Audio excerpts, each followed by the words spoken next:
Bienvenido a la ruta del libro, donde puedes llegar a todos tus libros favoritos. Recuerda darle like y activar la campanita para que no te pierdas ningún capítulo. Las aventuras de Sherlock Holmes, El misterio de Bascom Valley, capítulo 1, Arthur Conan Doyle. Estábamos una mañana sentados mi esposa y yo cuando la doncella trajo un telegrama. Era de Sherlock Holmes y decía lo siguiente: ¿tiene un par de días libres?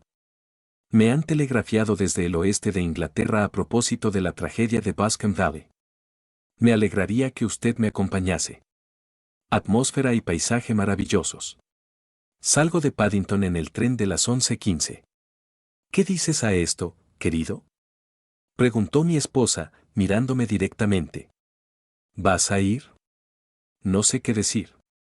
En estos momentos tengo una lista de pacientes bastante larga. Va. Anstruther se encargará de ellos. Últimamente se te ve un poco pálido. El cambio te sentará bien, y siempre te han interesado mucho los casos del señor Sherlock Holmes. Sería un desagradecido si no me interesaran, en vista de lo que he ganado con uno solo de ellos, respondí.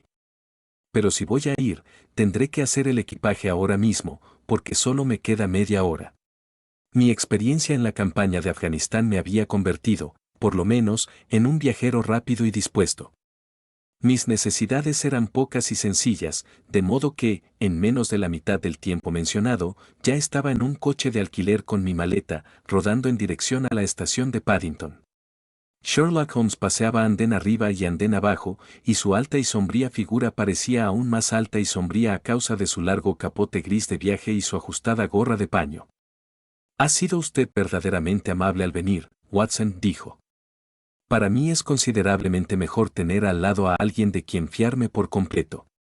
La ayuda que se encuentra en el lugar de los hechos, o no vale para nada o está influida. Coja usted los 2 asientos del rincón y yo sacaré los billetes». Teníamos todo el compartimento para nosotros, si no contamos un inmenso montón de papeles que Holmes había traído consigo. Estuvo hojeándolos y leyéndolos, con intervalos dedicados a tomar notas y a meditar, hasta que dejamos atrás Reading. Entonces hizo de pronto con todos ellos una bola gigantesca y la tiró a la rejilla de los equipajes. ¿Ha leído algo acerca del caso?, preguntó. Ni una palabra. No he leído un periódico en varios días. La prensa de Londres no ha publicado relatos muy completos. Acabo de repasar todos los periódicos recientes a fin de hacerme con los detalles. Por lo que he visto, parece tratarse de uno de esos casos sencillos que resultan extraordinariamente difíciles. Eso suena un poco a paradoja. Pero es una gran verdad. Lo que se sale de lo corriente constituye, casi invariablemente, una pista. Cuanto más anodino y vulgar es un crimen, más difícil resulta resolverlo. Sin embargo, en este caso parece haber pruebas de peso contra el hijo del asesinado. Entonces, ¿se trata de un asesinato? Bueno, eso se supone. Yo no aceptaré nada como seguro hasta que haya tenido ocasión de echar un vistazo en persona. Voy a explicarle en pocas palabras la situación, tal y como yo la he entendido. Bascom Valley es un distrito rural de Herefordshire, situado no muy lejos de Ross. El mayor terrateniente de la zona es un tal John Turner, que hizo fortuna en Australia y regresó a su país natal hace algunos años. Una de las granjas de su propiedad, la de Atterley, la tenía arrendada al señor Charles McCarthy, otro ex-australiano. Los dos se habían conocido en las colonias, por lo que no tiene nada de raro que cuando vinieron a establecerse aquí procuraran estar lo más cerca posible uno del otro. Según parece, Turner era el más rico de los dos, así que McCarthy se convirtió en arrendatario suyo, pero al parecer seguían tratándose en términos de absoluta igualdad y se los veía mucho juntos. McCarthy tenía un hijo, un muchacho de 18 años, y Turner tenía una hija única de la misma edad, pero a ninguno de los dos les vivía la esposa. Parece que evitaban el trato con las familias inglesas de los alrededores y que llevaban una vida retirada, aunque los dos McCarthy eran aficionados al deporte y se los veía con frecuencia en las carreras de la zona. McCarthy tenía 2 sirvientes, un hombre y una muchacha. Turner disponía de una servidumbre considerable, por lo menos media docena. Esto es todo lo que he podido averiguar sobre las familias. Pasemos ahora a los hechos. El 13 de junio, es decir, el lunes pasado, McCarthy salió de su casa de Atherley a eso de las 3 de la tarde y fue caminando hasta el estanque de Boscombe, una especie de laguito formado por un ensanchamiento del arroyo que corre por Boscombe Valley. Por la mañana había estado con su criado en Ross y le había dicho que tenía que darse prisa porque a las 3 tenía una cita importante. Una cita de la que no regresó vivo. Desde la casa de Atherley hasta el estanque de Boscombe hay como un cuarto de milla, y 2 personas le vieron pasar por ese terreno. Una fue una anciana, cuyo nombre no se menciona, y la otra fue William Crowder, un guarda de casa que está al servicio del señor Turner. Los 2 testigos aseguran que el señor McCarthy iba caminando solo. El guarda añade que a los pocos minutos de haber visto pasar al señor McCarthy vio pasar a su hijo en la misma dirección, con una escopeta bajo el brazo. En su opinión, el padre todavía estaba al alcance de la vista y el hijo iba siguiéndolo. No volvió a pensar en el asunto hasta que por la tarde se enteró de la tragedia que había ocurrido. Hubo alguien más que vio a los 2 McCarthy después de que William Crowder, el guarda, los perdiera de vista.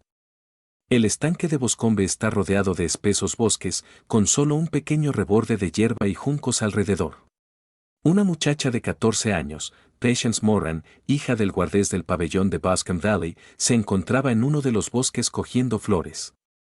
Ha declarado que, mientras estaba allí, vio en el borde del bosque y cerca del estanque al señor McCarthy y su hijo, que parecían estar discutiendo acaloradamente. Oyó al mayor de los McCarthy dirigirle a su hijo palabras muy fuertes y vio a éste levantar la mano como para pegar a su padre. La violencia de la escena la asustó tanto que echó a correr, y cuando llegó a su casa le contó a su madre que había visto a los 2 McCarthy discutiendo junto al estanque de Boscombe y que tenía miedo de que fueran a pelearse. Apenas había terminado de hablar cuando el joven McCarthy llegó corriendo al pabellón, diciendo que había encontrado a su padre muerto en el bosque y pidiendo ayuda al guardés. Venía muy excitado, sin escopeta ni sombrero, y vieron que traía la mano y la manga derechas manchadas de sangre fresca. Fueron con él y encontraron el cadáver del padre, tendido sobre la hierba junto al estanque. Le habían aplastado la cabeza a golpes con algún arma pesada y roma. Eran heridas que podrían perfectamente haberse infligido con la culata de la escopeta del hijo, que se encontró tirada en la hierba a pocos pasos del cuerpo. Dadas las circunstancias, el joven fue detenido inmediatamente. El martes la investigación dio como resultado un veredicto de homicidio intencionado y el miércoles compareció ante los magistrados de Ross, que han remitido el caso a la próxima sesión del tribunal. Estos son los hechos principales del caso, según se desprende de la investigación judicial y el informe policial. El caso no podría presentarse peor para el joven, comenté. Pocas veces se han dado tantas pruebas circunstanciales que acusasen con tanta insistencia al criminal. Las pruebas circunstanciales son muy engañosas, respondió Holmes, pensativo. Puede parecer que indican claramente una cosa, pero si cambias un poquito tu punto de vista, puedes encontrarte con que indican, con igual claridad, algo completamente diferente. Sin embargo, hay que confesar que el caso se presenta muy mal para el joven y es muy posible que verdaderamente sea culpable. Sin embargo, existen varias personas en la zona, y entre ellas la señorita Turner, la hija del terrateniente, que creen en su inocencia y que han contratado a Lestrade, al que usted recordará de cuando intervino en el estudio en Escarlata, para que investigue el caso en beneficio suyo. Lestrade se encuentra perdido y me ha pasado el caso a mí, y esta es la razón de que 2 caballeros de edad mediana vuelen en este momento hacia el oeste, a 50 millas por hora, en lugar de digerir tranquilamente su desayuno en casa. Me temo, dije, que los hechos son tan evidentes que este caso le reportará muy poco mérito. No hay nada tan engañoso como un hecho evidente, respondió riendo. Además, bien podemos tropezar con algún otro hecho evidente que no le resultara tan evidente al señor Lestrade. Me conoce usted lo suficientemente bien como para saber que no fanfarroneo al decir que soy capaz de confirmar o echar por tierra su teoría valiéndome de medios que él es totalmente incapaz de emplear e incluso de comprender. Por usar el ejemplo más a mano, puedo advertir con toda claridad que la ventana de su cuarto está situada a la derecha, y dudo mucho que el señor Lestrade se hubiera fijado en un detalle tan evidente como ese. ¿Cómo demonios? Mi querido amigo, le conozco bien. Conozco la pulcritud militar que le caracteriza. Se afeita usted todas las mañanas, y en esta época del año se afeita a la luz del sol, pero como su afeitado va siendo cada vez menos perfecto a medida que avanzamos hacia la izquierda, hasta hacerse positivamente chapucero a la altura del ángulo de la mandíbula, no puede caber duda de que ese lado está peor iluminado que el otro. No puedo concebir que un hombre como usted se diera por satisfecho con ese resultado si pudiera verse ambos lados con la misma luz. Esto lo digo solo a manera de ejemplo trivial de observación y deducción. En eso consiste mi oficio, y es bastante posible que pueda resultar de alguna utilidad en el caso que nos ocupa. Hay uno o dos detalles menores que salieron a relucir en la investigación y que vale la pena considerar. ¿Cómo qué? Parece que la detención no se produjo en el acto, sino después de que el joven regresara a la granja a Terley. Cuando el inspector de policía le comunicó que estaba detenido, repuso que no le sorprendía y que no se merecía otra cosa. Este comentario contribuyó a disipar todo rastro de duda que pudiera quedar en las mentes del jurado encargado de la instrucción. ¿Cómo que es una confesión?, exclamé. Nada de eso, porque a continuación se declaró inocente. Viniendo después de una serie de hechos tan condenatoria fue, por lo menos, un comentario de lo más sospechoso. Por el contrario, dijo Holmes. Por el momento esa es la rendija más luminosa que puedo ver entre los nubarrones. Por muy inocente que sea, no puede ser tan rematadamente imbécil que no se dé cuenta de que las circunstancias son fatales para él. Si se hubiera mostrado sorprendido de su detención o hubiera fingido indignarse, me habría parecido sumamente sospechoso, porque tal sorpresa o indignación no habrían sido naturales, dadas las circunstancias, aunque a un hombre calculador podrían parecerle la mejor táctica a seguir. Su franca aceptación de la situación le señala o bien como a un inocente, o bien como a un hombre con mucha firmeza y dominio de sí mismo. En cuanto a su comentario de que se lo merecía, no resulta tan extraño si se piensa que estaba junto al cadáver de su padre y que no cabe duda de que aquel mismo día había olvidado su respeto filial hasta el punto de reñir con él e incluso, según la muchacha cuyo testimonio es tan importante, de levantarle la mano como para pegarle. El remordimiento y el arrepentimiento que se reflejan en sus palabras me parecen señales de una mentalidad sana y no de una mente culpable. A muchos los han ahorcado con pruebas bastante menos sólidas, comenté, meneando la cabeza. Así es. Y a muchos los han ahorcado injustamente. ¿Cuál es la versión de los hechos según el propio joven?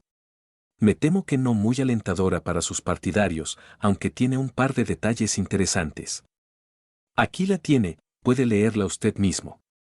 Sacó de entre el montón de papeles un ejemplar del periódico de Herefordshire, encontró la página y me señaló el párrafo en el que el desdichado joven daba su propia versión de lo ocurrido. Me instalé en un rincón del compartimento y lo leí con mucha atención. Decía así: compareció a continuación el señor James McCarthy, hijo único del fallecido, que declaró lo siguiente: había estado fuera de casa 3 días, que pasé en Bristol, y acababa de regresar la mañana del pasado lunes, día 3.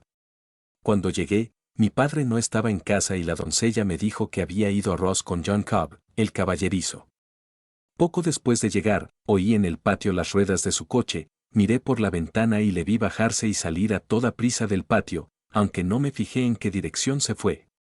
Cogí entonces mi escopeta y eché a andar en dirección al estanque de Boscombe, con la intención de visitar las conejeras que hay al otro lado. Por el camino vi a William Crowther, el guarda, tal como él ha declarado, pero se equivocó al pensar que yo iba siguiendo a mi padre. No tenía ni idea de que él iba delante de mí. A unas 100 yardas del estanque oí el grito de «Qui», que mi padre y yo utilizábamos normalmente como señal. Al oírlo, eché a correr y lo encontré de pie junto al estanque. Pareció muy sorprendido de verme y me preguntó con bastante mal humor qué estaba haciendo allí. Nos enzarzamos en una discusión que degeneró en voces y casi en golpes, pues mi padre era un hombre de temperamento muy violento. En vista de que su irritación se hacía incontrolable, lo dejé y emprendí el camino de regreso a Atterley. Pero no me había alejado ni 150 yardas cuando oí a mis espaldas un grito espantoso, que me hizo volver corriendo. Encontré a mi padre agonizando en el suelo, con terribles heridas en la cabeza. Dejé caer mi escopeta y lo tomé en mis brazos, pero expiró casi en el acto. Permanecí unos minutos arrodillado a su lado y luego fui a pedir ayuda a la casa del guardés del señor Turner, que era la más cercana. Cuando volví junto a mi padre no vi a nadie cerca, y no tengo ni idea de cómo se causaron sus heridas. No era una persona muy apreciada, a causa de su carácter frío y reservado, pero, por lo que yo sé, tampoco tenía enemigos declarados. No sé nada más del asunto. El juez instructor, ¿le dijo su padre algo antes de morir? El testigo, murmuró algunas palabras, pero lo único que entendí fue algo sobre una rata. El juez, ¿cómo interpretó usted aquello? El testigo, no significaba nada para mí. Creí que estaba delirando. El juez, ¿cuál fue el motivo de que usted y su padre sostuvieran aquella última discusión? El testigo, preferiría no responder. El juez, me temo que debo insistir. El testigo, de verdad que me resulta imposible decírselo. Puedo asegurarle que no tenía nada que ver con la terrible tragedia que ocurrió a continuación. El juez, el tribunal es quien debe decidir eso. No es necesario advertirle que su negativa a responder puede perjudicar considerablemente su situación en cualquier futuro proceso a que pueda haber lugar. El testigo, aún así, tengo que negarme. El juez, según tengo entendido, el grito de «Qui» era una señal habitual entre usted y su padre. El testigo, así es. El juez, en tal caso, ¿cómo es que dio el grito antes de verle a usted, cuando ni siquiera sabía que había regresado usted de Bristol? El testigo, bastante desconcertado, no lo sé. Un jurado, ¿no vio usted nada que despertara sus sospechas cuando regresó al oír gritar a su padre y lo encontró herido de muerte? El testigo, nada concreto. El juez, ¿qué quiere decir con eso? El testigo, al salir corriendo al claro iba tan trastornado y excitado que no podía pensar más que en mi padre. Sin embargo, tengo la vaga impresión de que al correr vi algo tirado en el suelo a mi izquierda. Me pareció que era algo de color gris, una especie de capote o tal vez una manta escocesa. Cuando me levanté al dejar a mi padre miré a mi alrededor para fijarme, pero ya no estaba. ¿Quiere decir que desapareció antes de que usted fuera a buscar ayuda? Eso es, desapareció. ¿No puede precisar lo que era? No, solo me dio la sensación de que había algo allí. ¿A qué distancia del cuerpo? A unas 12 yardas. ¿Y a qué distancia del lindero del bosque? Más o menos a la misma. Entonces, si alguien se lo llevó, fue mientras usted se encontraba a unas 12 yardas de distancia. Sí, pero vuelto de espaldas. Con esto concluyó el interrogatorio del testigo. Por lo que veo, dije echando un vistazo al resto de la columna, el juez instructor se ha mostrado bastante duro con el joven McCarthy en sus conclusiones. Llama la atención, y con toda la razón, sobre la discrepancia de que el padre lanzara la llamada antes de verlo, hacia su negativa a dar detalles de la conversación con el padre y sobre su extraño relato de las últimas palabras del moribundo. Tal como él dice, todo eso apunta contra el hijo. Holmes se rió suavemente para sus adentros y se estiró sobre el mullido asiento. Tanto usted como el juez instructor se han esforzado a fondo, dijo, en destacar precisamente los aspectos más favorables para el muchacho. ¿No se da usted cuenta de que tan pronto le atribuyen demasiada imaginación como demasiado poca? Demasiado poca, si no es capaz de inventarse un motivo para la disputa que le haga ganarse las simpatías del jurado, demasiada, si es capaz de sacarse de la mollera una cosa tan outré como la alusión del moribundo a una rata y el incidente de la prenda desaparecida. No, señor, yo enfocaré este caso partiendo de que el joven ha dicho la verdad y veremos a dónde nos lleva esta hipótesis. Y ahora, aquí tengo mi Petrarca 5 de bolsillo, y no pienso decir ni una palabra más sobre el caso hasta que lleguemos al lugar de los hechos. Comeremos en Swindon, y creo que llegaremos dentro de 20 minutos. Eran casi las 4 cuando nos encontramos por fin en el bonito pueblecito campesino de Ross, tras haber atravesado el hermoso valle del Stroud y cruzado el ancho y reluciente Severn. Un hombre delgado, con cara de hurón y mirada furtiva y astuta, nos esperaba en el andén. A pesar del guardapolvo marrón claro y de las polainas de cuero que llevaba como concesión al ambiente campesino, no tuve dificultad en reconocer al Lestrade, de Scotland Yard. Fuimos con él en coche hasta el escudo de Hereford, donde ya se nos había reservado una habitación. He pedido un coche, dijo Lestrade, mientras nos sentábamos a tomar una taza de té. Conozco su carácter enérgico y sé que no estará a gusto hasta que haya visitado la escena del crimen. Es usted muy amable y halagador, respondió Holmes. Pero todo depende de la presión barométrica. Lestrade pareció sorprendido. No comprendo muy bien, dijo. ¿Qué marca el barómetro? 29, por lo que veo. No hay viento, ni se ve una nube en el cielo. Tengo aquí una caja de cigarrillos que piden ser fumados, y el sofá es muy superior a las habituales abominaciones que suelen encontrarse en los hoteles rurales. No creo probable que utilice el coche esta noche. Lestrade dejó escapar una risa indulgente. Sin duda, ya ha sacado usted conclusiones de los periódicos, dijo. El caso es tan vulgar como un palo de escoba, y cuanto más profundiza uno en él, más vulgar se vuelve. Pero, por supuesto, no se le puede decir que no a una dama, sobre todo a una tan voluntariosa.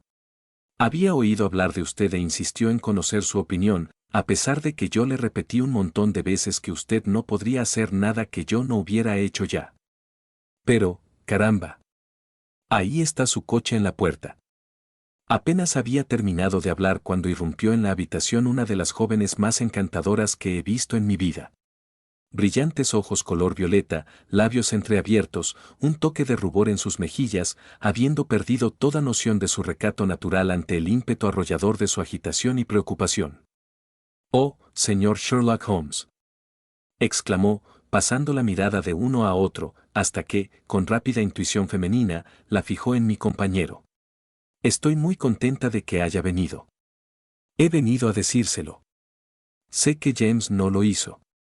Lo sé, y quiero que usted empiece a trabajar sabiéndolo también. No deje que le asalten dudas al respecto. Nos conocemos el uno al otro desde que éramos niños, y conozco sus defectos mejor que nadie, pero tiene el corazón demasiado blando como para hacer daño ni a una mosca. La acusación es absurda para cualquiera que lo conozca de verdad. Espero que podamos demostrar su inocencia, señorita Turner, dijo Sherlock Holmes. Puede usted confiar en que haré todo lo que pueda. Pero usted ha leído las declaraciones. ¿Ha sacado alguna conclusión? ¿No ve alguna salida, algún punto débil? ¿No cree usted que es inocente? Creo que es muy probable. Ya lo ve usted, exclamó ella, echando atrás la cabeza y mirando desafiante al Lestrade. Ya lo oye. Él me da esperanzas. Lestrade se encogió de hombros. Me temo que mi colega se ha precipitado un poco al sacar conclusiones, dijo. Pero tiene razón. Sé que tiene razón. James no lo hizo. Y en cuanto a esa disputa con su padre, estoy segura de que la razón de que no quisiera hablar de ella al juez fue que discutieron acerca de mí. ¿Y por qué motivo? No es momento de ocultar nada. James y su padre tenían muchas desavenencias por mi causa. El señor McCarthy estaba muy interesado en que nos casáramos. James y yo siempre nos hemos querido como hermanos, pero, claro, él es muy joven y aún ha visto muy poco de la vida, bueno, naturalmente, todavía no estaba preparado para meterse en algo así. De ahí que tuvieran discusiones, y esta, estoy segura, fue una más. ¿Y el padre de usted?, preguntó Holmes. ¿También era partidario de ese enlace? No, él también se oponía. El único que estaba a favor era McCarthy. Un súbito rubor cubrió sus lozanas y juveniles facciones cuando Holmes le dirigió una de sus penetrantes miradas inquisitivas. Gracias por esta información, dijo. ¿Podría ver a su padre si le visito mañana? Me temo que el médico no lo va a permitir. ¿El médico? Sí, ¿no lo sabía usted? El pobre papá no andaba bien de salud desde hace años, pero esto le ha acabado de hundir. Tiene que guardar cama, y el doctor Willows dice que está hecho polvo y que tiene el sistema nervioso destrozado. El señor McCarthy era el único que había conocido a papá en los viejos tiempos de Victoria. Ajá. Así que en Victoria. Eso es importante. Sí, en las minas. Exacto, en las minas de oro, donde, según tengo entendido, hizo su fortuna el señor Turner. Eso es. Gracias, señorita Turner. Ha sido usted una ayuda muy útil. Si mañana hay alguna novedad, no deje de comunicármela. Sin duda, irá usted a la cárcel a ver a James. Oh, señor Holmes, si lo hace dígale que yo sé que es inocente. Así lo haré, señorita Turner. Ahora tengo que irme porque papá está muy mal y me echa de menos y lo dejo solo. Adiós, y que el Señor le ayude en su empresa.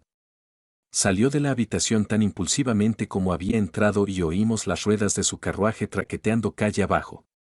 Estoy avergonzado de usted, Holmes, dijo Lestrade con gran dignidad, tras unos momentos de silencio. ¿Por qué despierta esperanzas que luego tendrá que defraudar? No soy precisamente un sentimental, pero a eso lo llamo crueldad. Creo que encontraré la manera de demostrar la inocencia de James McCarthy, dijo Holmes. ¿Tiene usted autorización para visitarlo en la cárcel? Sí, pero solo para usted y para mí. En tal caso, reconsideraré mi decisión de no salir. ¿Tendremos todavía tiempo para tomar un tren a Hereford y verlo esta noche? De sobra. Entonces, en marcha. Watson, me temo que se va a aburrir, pero solo estaré ausente un par de horas. Los acompañé andando hasta la estación, y luego vagabundeé por las calles del pueblecito, acabando por regresar al hotel, donde me tumbé en el sofá y procuré interesarme en una novela policíaca. Pero la trama de la historia era tan endeble en comparación con el profundo misterio en el que estábamos sumidos, que mi atención se desviaba constantemente de la ficción a los hechos, y acabé por tirarla al otro extremo de la habitación y entregarme por completo a recapacitar sobre los acontecimientos del día.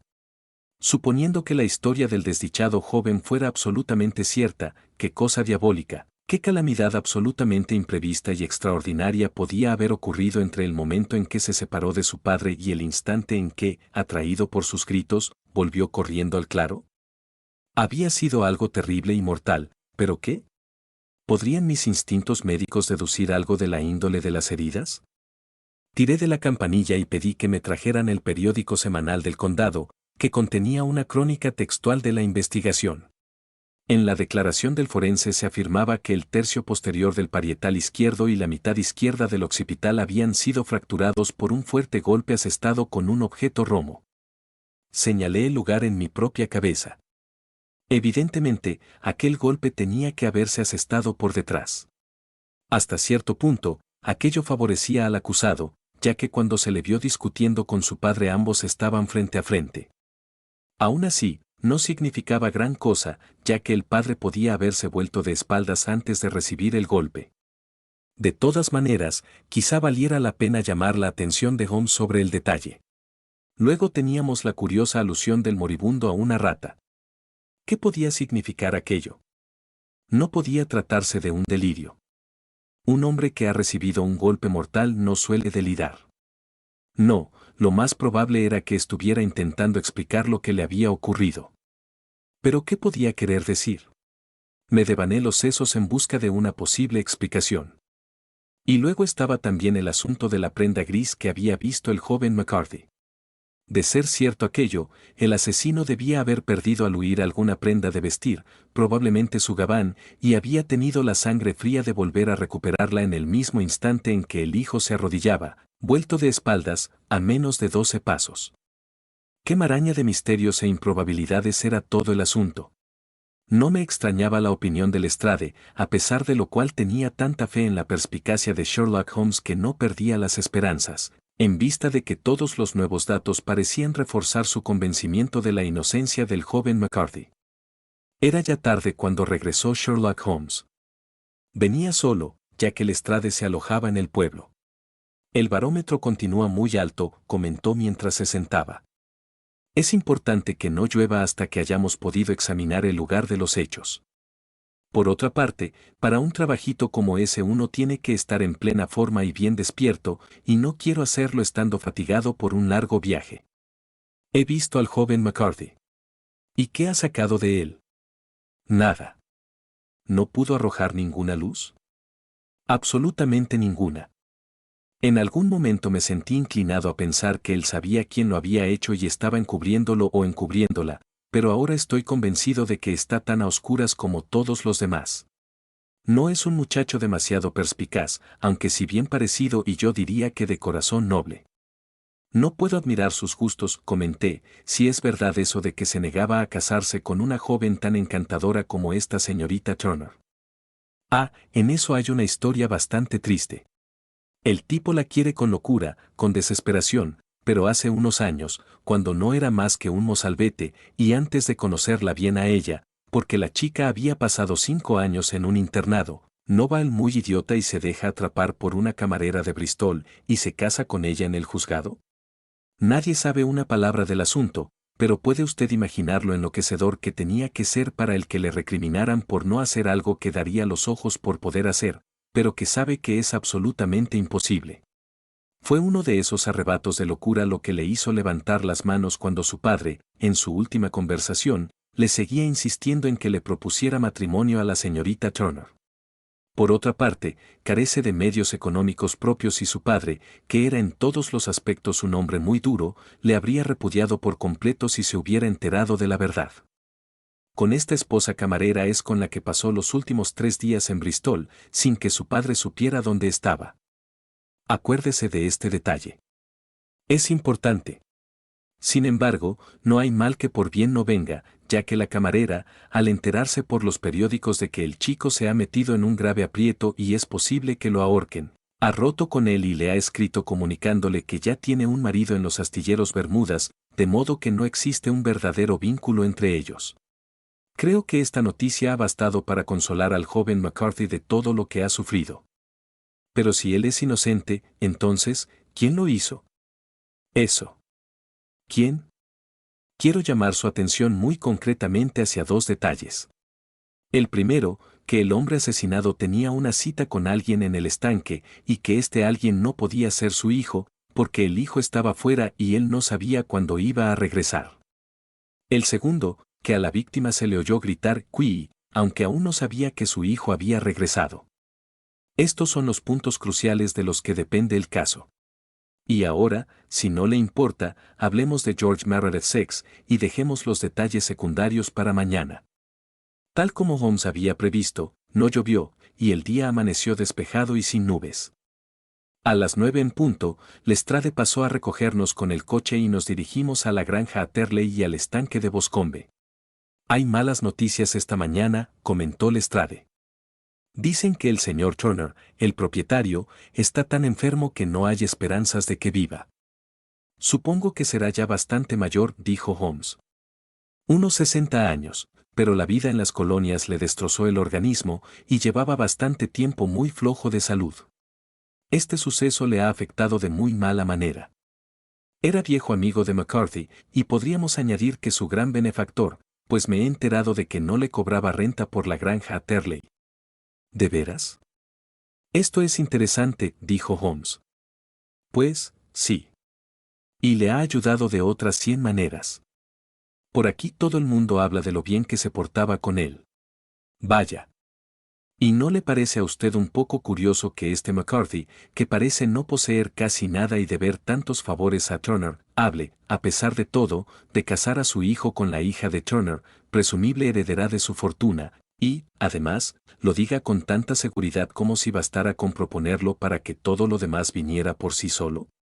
Y aún resulta más extraño sabiendo, como sabemos, que el propio Turner se oponía a la idea. Nos lo dijo la hija. ¿No deduce usted nada de eso? Ya llegamos a las deducciones y las inferencias, dijo Lestrade, guiñándome un ojo.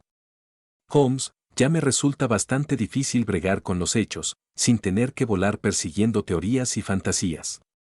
Tiene usted razón, dijo Holmes con fingida humildad. Le resulta a usted muy difícil bregar con los hechos. Pues al menos he captado un hecho que a usted parece costarle mucho aprender, replicó Lestrade, algo acalorado. ¿Y cuál es? Que el señor McCarthy, padre, halló la muerte a manos del señor McCarthy, hijo, y que todas las teorías en contra no son más que puras pamplinas, cosa de lunáticos. Bueno, a la luz de la luna se ve más que en la niebla, dijo Holmes, echándose a reír. Pero, o mucho me equivoco o eso de la izquierda es la granja Atterley. En efecto.